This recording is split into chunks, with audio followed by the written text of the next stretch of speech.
వచ్చే సంవత్సరాన్ని కూడా అలా గడిచిపోనివ్వడమేనా లేక దాన్ని మన చేతులతో మనకు నచ్చినట్టుగా నిర్మించుకోవాలా? ఈరోజు మనం కొన్ని సింపుల్ అలవాట్లతో మన ఫ్యూచర్ను మనమే ఎలా డిజైన్ చేసుకోవచ్చో చూద్దాం. సరే, ఒక్క నిమిషం ఆగి నిజాయితీగా ఆలోచిద్దాం. ఇప్పుడున్నట్లే ఏమీ మార్చకుండా ఇలాగే కంటిన్యూ అయితే 2026 ఎండింగ్లో నిజంగా ఎక్కడుంటాం? కలలు ఆశలు పక్కన పెడితే రియాలిటీ ఏంటి? యొక్క ప్రశ్న చాలు మనల్ని కుదిపియేయడానికి. చాలామంది అనుకుంటారు మనం ఎదగకపోవడానికి కారణం బద్ధకమని. కానీ అది కాదు అసలు సమస్య. ప్రాబ్లమేంటంటే ప్రతి ఏటా అవే పనులు, అవే అలవాట్లు రిపీట్ చేస్తూ ఏదో మ్యాజిక్ జరిగి లైఫ్ మారిపోవాలని ఎదురుచుట్టం. ఈ అంచనానే మనల్ని కట్టిపడేస్తుంది. సరే, మరి ఏం చేయాలి? Let's dive in. ఇప్పుడు మనం రోజూ ఆచరణలో పెట్టగలిగే కొన్ని అలవాట్ల గురించి మాట్లాడుకుందాం. ఇవి మన డైలీ యాక్షన్ని మార్చేసి మన లక్ష్యాల వైపు ఫస్ట్ స్టెప్ వేయిస్తాయి. ఫస్ట్ హ్యాబిట్ చాలా చాలా ఇంపార్టెంట్. రియాక్షన్ మోడ్లో బతకడం ఆపాలి. అంటే ఏంటి? చాలామందికి ఉదయం లేవగానే ఫోన్ చూడటం అలవాటు. ఈమెయిల్స్, మెసేజ్లు, నోటిఫికేషన్లు, వాటికి రియాక్ట్ అవ్వడంతోనే రోజు మొదలవుతుంది. మన రోజు మన కంట్రోల్లో కాకుండా వేరే వాళ్ళ డిమాండ్స్ కంట్రోల్లో ఉంటుంది. చూడండి, ఇక్కడ 2 లైఫ్స్ ఉన్నాయి. ఒకటి ఈ రియాక్షన్ లైఫ్, అంటే నోటిఫికేషన్ల చప్పుళ్ల మధ్య గడిచిపోయే జీవితం. రెండోది ఇంటెన్షనల్ లైఫ్, అంటే ఈరోజు నేను ఫలానా పని చెయ్యాలి అని మనమే డిసైడ్ చేసుకునే జీవితం. మొదటిది మన ఎనర్జీని లాగేస్తే, రెండోది మన చేతికి కంట్రోల్ ఇస్తుంది. మరి దీనికి సొల్యూషన్ ఏంటి? చాలా సింపుల్. పొద్దున్నే ఫోన్ ముట్టుకోకు ముందు జస్ట్ ఒక 5 నిమిషాలు మనతో మనం ఉండాలి. అంతే. అప్పుడు మనల్ని మనం ఈ ఒక్క ప్రశ్న అడుక్కోవాలి. ఈరోజు నేను ఖచ్చితంగా ముందుకు తీసుకెళ్లాల్సిన ఆ ఒక్క పనేంటి? 10 కాదు, 20 కాదు, జస్ట్ 1 థింగ్. ఈ చిన్న మార్పు చాలు మన మైండ్ సెట్ను రియాక్షన్ నుంచి యాక్షన్కి మార్చడానికి. Okay, next habit number 2. ఇది కెరియర్కి చాలా చాలా ఇంపార్టెంట్. ఒకే ఒక్క స్కిల్ని కానీ చాలా లోతుగా నేర్చుకోవటం. చాలామంది చేసే పొరపాటేంటంటే అన్నిటి గురించి కొద్ది కొద్దిగా తెలుసుకోవాలనుకుంటారు. కాసేపు కోడింగ్ వీడియో, కాసేపు స్టాక్ మార్కెట్, ఇంకోసేపు కంటెంట్ క్రియేషన్, ఇలా అన్నీ చూస్తారు. 6 నెలల తర్వాత చూస్తే అన్నిటి మీద పైపైన అవగాహనుంటుంది, కానీ దేనిలోనో ఎక్స్పర్ట్ అయి ఉండరు. మనమొక విషయం గుర్తుంచుకోవాలి. మార్కెట్ మన క్యూరియాసిటీకి డబ్బులివ్వదు, మనమెంత యూస్ఫుల్ అనేదానికే వాల్యూ ఇస్తుంది. అంటే డీప్ స్కిల్కే వాల్యూ ఇస్తుంది. దీనికి ఒక చిన్న కథ చూద్దాం, ఓకే? ఒక చిన్న టౌన్ నుంచి వచ్చిన అబ్బాయి. డిగ్రీ అయిపోయింది, కానీ క్యాంపస్ ప్లేస్మెంట్ రాలేదు.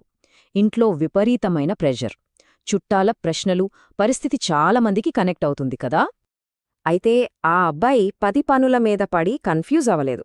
అతను ఫోకస్ చేసింది 2 విషయాల మీద: spoken English, basic computer skills. అంతే. రోజు 1 గంట. No drama, no excuses, just ఆ పని చేయడం. మరి రిజల్ట్ ఏంటి? సంవత్సరం తర్వాత అతనేమైనా సూపర్ స్టార్ అయిపోయాడా? లేదు. కానీ అతను ఉద్యోగానికి కావాల్సిన అర్హత సంపాదించాడు. రియల్ లైఫ్లో గ్రోత్ అంటే ఇదే.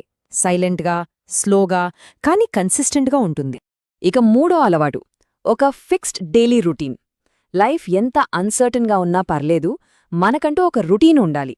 ఎందుకంటే మోటివేషన్ ఈరోజుంటుంది, రేపు పోతుంది. కానీ రొటీన్ అలా కాదు, అది ఎప్పుడూ మనతోనే ఉంటుంది. ఈ రొటీన్కి ఒక పవర్ ఉంది. మన బ్రెయిన్కి ప్యాటర్న్స్ అంటే ఇష్టం. సో ఒక రొటీన్ సెట్ చేసుకుంటే ఈరోజు ఏం చెయ్యాలి అని ఆలోచించే శ్రమ తగ్గుతుంది. దీన్నే డిసిజన్ ఫెటీగ్ అంటారు. అది తగ్గిపోతుంది. రోజు జస్ట్ ఒక 60 నుంచి 90 నిమిషాలు ఒక ముఖ్యమైన పనికి కేటాయిస్తే చాలు. అంతే. ఆ ఒక్క అలవాటు మొత్తం సంవత్సరాన్నే మార్చగలదు. ఓకే, ఇప్పటివరకు మనం ఏం చెయ్యాలో చూశాము. ఇప్పుడు ఎలా ఆలోచించాలో చూద్దాం. ఇవి మన మెంటల్ క్లారిటీకి సంబంధించిన అలవాట్లు, మన థింకింగ్ను మార్చే హ్యాబిట్స్ అన్నమాట. Next habit 4. ఇది కొంచెం కష్టంగా అనిపించొచ్చు. ఏంటంటే డిస్కంఫర్ట్తో కూర్చోవడం నేర్చుకోవడం. ఏదైనా కొత్తది నేర్చుకుంటున్నప్పుడు లేదా కష్టమైన పని చేస్తున్నప్పుడు ఇబ్బందిగా ఉంటుంది కదా. అప్పుడు మన మైండ్ ఏం చేస్తుంది? వెంటనే తప్పించుకోవాలని చూస్తుంది. ఆటోమేటిక్గా ఫోన్ చేతిలోకి వెళ్ళిపోతుంది. రీల్స్, షార్ట్స్, స్క్రోలింగ్ ఇవన్నీ మనల్ని రిలాక్స్ చెయ్యవు. జస్ట్ మన మైండ్ను ముద్దుబారేలా చేస్తాయి. దీన్నే డిస్కంఫర్ట్ ట్రాప్ అంటారు. మరి దీనికి సొల్యూషన్ 10 more minutes రూల్. అంటే వదిలేయాలి అనిపించినప్పుడు జస్ట్ ఇంకో 10 నిమిషాలు ఆ పనితో ఉండండి. ఇది మన మెంటల్ స్ట్రెంగ్త్ను మెల్లగా పెంచుతుంది. 5వ అలవాటు చాలా ప్రాక్టికల్. రిజల్ట్స్ని కాదు, ఎఫర్ట్ని ట్రాక్ చెయ్యండి. చాలామంది చేసే మిస్టేక్ ఏంటంటే వాళ్ళు మార్కులు, శాలరీ, ప్రమోషన్ లాంటి పెద్ద పెద్ద రిజల్ట్స్ కోసం ఎదురుచూస్తారు. అవి రావడానికి టైం పడుతుంది కదా, ఆ గ్యాప్లో డీమోటివేట్ అయిపోతారు. ఇక్కడే మనం మార్పు తీసుకురావాలి. రిజల్ట్స్ అనేది లాంగ్ టర్మ్, కానీ ఎఫర్ట్ అనేది ఇమ్మీడియట్. ఈరోజు ఎన్ని గంటలు చదివాం, ఎన్ని జాబ్ అప్లికేషన్స్ పెట్టాం, ఇలాంటివి ట్రాక్ చేసుకుంటే మన కంట్రోల్లో ఉన్న ప్రోగ్రెస్ మనకు కనిపిస్తుంది. ఇది అసలైన కాన్ఫిడెన్స్నిస్తుంది. ఇక 6వ అలవాటు. ఈ రోజుల్లో ఇది చాలా అవసరం. అనవసరమైన మెంటల్ నాయిస్ను తగ్గించడం. అంటే చుట్టాల పోలికలు, ఫ్రెండ్స్ సోషల్ మీడియా సక్సెస్ స్టోరీలు, నెగటివ్ న్యూస్, వీటన్నింటినీ మన మైండ్లోకి రాకుండా ఫిల్టర్ చేయడం. ఎందుకంటే ఈ మాట బాగా గుర్తుపెట్టుకోండి, కన్ఫ్యూజన్లో ఉన్న మైండ్ కమిట్ అవ్వలేదు. మనసులో క్లారిటీ లేనప్పుడు ఏ పనిమీద పూర్తి ఫోకస్ పెట్టలేం. సో మన మెంటల్ పీస్ను కాపాడుకోవడమే అతిపెద్ద ఆస్తి. ఫైనల్గా 7వ అలవాటు. ఇది వినడానికి సింపుల్గా అనిపించినా చాలామంది పట్టించుకోనిది. మనతో మనకు ఒక మంచి రిలేషన్షిప్ ఉండటం. మనతో మనం ఎలా మాట్లాడుకుంటున్నాం. చాలాసార్లు మనల్ని మనమే ఒక జడ్జ్లాగా విమర్శించుకుంటాం. నేను వేస్ట్, నా వల్ల కాదు అనే తీర్పులిచ్చేస్తాం. అలా కాకుండా ఒక కోచ్లాగా మనతో మనం మాట్లాడుకోవాలి. ఓకే, ఫెయిల్ అయ్యాం, పర్లేదు, దీని నుంచి ఏం నేర్చుకోవచ్చు అని అడగాలి. మనల్ని మనం గౌరవించుకున్నప్పుడే సెల్ఫ్ కంట్రోల్ వస్తుంది. రైట్. సో ఫైనల్గా ఇప్పుడేం చెయ్యాలి? ఈ 7 అలవాట్లను విన్నాం కదా, ఇప్పుడు మనం తీసుకోవాల్సిన ఒక్క డెసిషన్ గురించి మాట్లాడుకుందాం. మనం చర్చించుకున్న 7 అలవాట్లు ఒక్కసారి క్విక్గా చూద్దాం. 1. రియాక్ట్ అవ్వకుండా ఇంటెన్షనల్గా బతకడం. 2. ఒకే ఒక్క స్కిల్ని లోతుగా నేర్చుకోవడం. 3. ఒక డైలీ రొటీన్ ఫాలో అవ్వడం. 4. డిస్కంఫర్ట్ని ఫేస్ చేయడం. 5. ఎఫర్ట్ని ట్రాక్ చేయడం.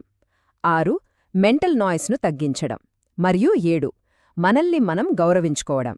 ఇవేవీ రాకెట్ సైన్స్ కాదు, కానీ ఇవే సైలెంట్గా మన లైఫ్ని మార్చేస్తాయి. ఇప్పుడు అసలైన ఛాలెంజ్.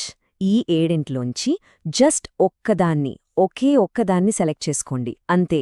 దాన్ని రేపు పొద్దున్నే స్టార్ట్ చేయండి. వచ్చే వారం కాదు, నెక్స్ట్ మంత్ కాదు, రేపే. ఒక చిన్న మార్పు, ఒక చిన్న యాక్షన్, అసలైన ట్రాన్స్ఫర్మేషన్ అక్కడే మొదలవుతుంది. ఒక విషయం గుర్తుపెట్టుకోండి, టైం ఆగదు, అది ఎలాగూ గడిచిపోతుంది. ప్రశ్న ఏంటంటే, ఆ టైంతో పాటు మనం కూడా కరిగిపోతామా, లేక ఆ టైంతో పాటు ఎదుగుతామా? చాయిస్ మనదే.